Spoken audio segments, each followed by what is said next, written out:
Hey everyone, we're back with racing for 2023.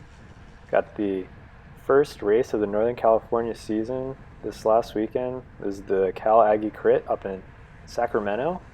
This is my first full season out in California, so I haven't gotten to experience all of these races yet. So this was a new course for me. Seen plenty of videos of it on YouTube, so kind of knew what I was getting into a little. I'm just going to add one more to the count. New team this year, racing with Alto Velo instead of a Primal, since I'm not in Denver anymore.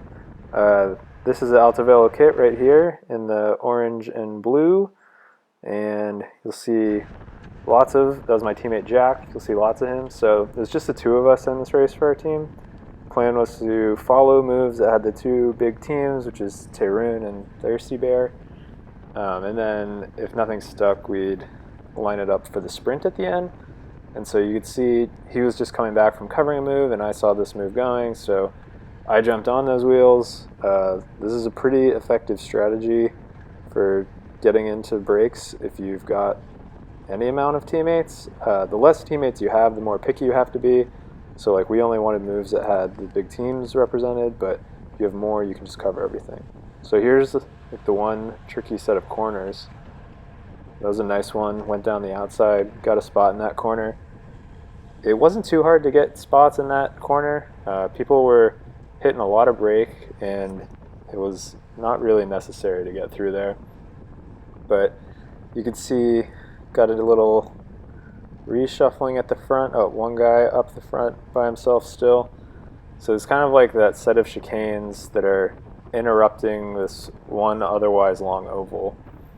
So just to slow you down a little bit and add a little bit of a technical element, but you can see everything gets brought back. Oh, wasn't following a move. I decided to just start my own move that time.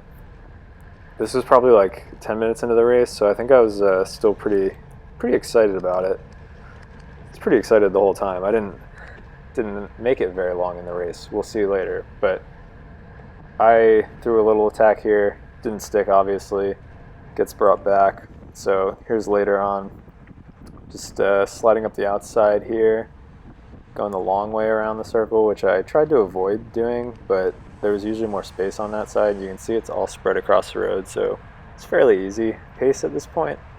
And I think, oh yeah, there's a move going from the front. I see that. I'm up here. Tyrone's that pink team, so it's got the teams we're interested in, so I decided to jump on that. Gonna follow this move. There's a lot of moves that tried to go, but nobody really could get a substantial gap.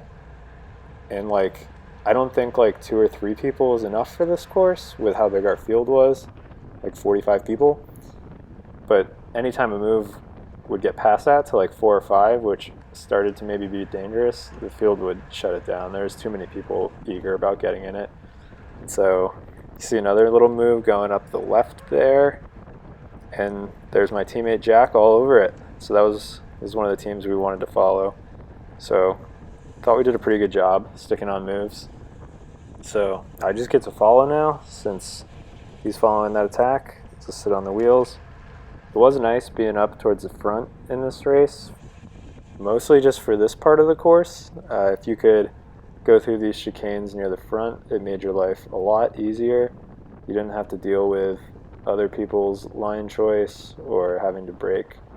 If you were too far back or like got caught between some people who weren't as confident in the corner, you're gonna have to grab a lot of brake and hit 800-900 watts coming out of the corners, which that takes it out of your legs if you're going to do that every lap, especially when it's unnecessary. Like nobody else is having to put in that kind of effort, particularly the guys in front. So find myself closer to the front than I'd like to be here. I'm just going to sit on. Tyrone had a lot of guys, so I don't feel bad about them doing work. It's kind of your responsibility when you have the biggest team at a field. Everybody else is going to let you chase things back, especially when you get towards like the key parts of the race. But so this is just one guy going up the road. Not super worried about him yet. You see there's some more people trying to scramble up. Oh, I think the first guy's already given up on the right side there actually. But the the two other guys get more of a reaction out of the Tarun rider in front of me. And so he brings us right up there, which is great news. And then you'll see once this all gets brought back together, there's going to be another move going. You're going to see Jack all over it again. So did a great job, I think, for having just two riders. So I was getting out of the saddle because I saw a move going, but then I saw my teammate. So sat back down, just rolled some easy watts, and at this point I felt my back tire getting a little squishy, and looked down, and sure enough, it was basically flat. So now I get to just watch the field roll away. That was pretty much it for me. I went to the pit and tried to pump it back up since it was tubeless and it seemed like it was holding, but ended up going flat a few laps after I got back in. So didn't get to finish this race, unfortunately. Teammate Jack did a great job, finished in 6th place, so super excited to get back out there and get racing with the new teammates again. So thanks for watching, everyone.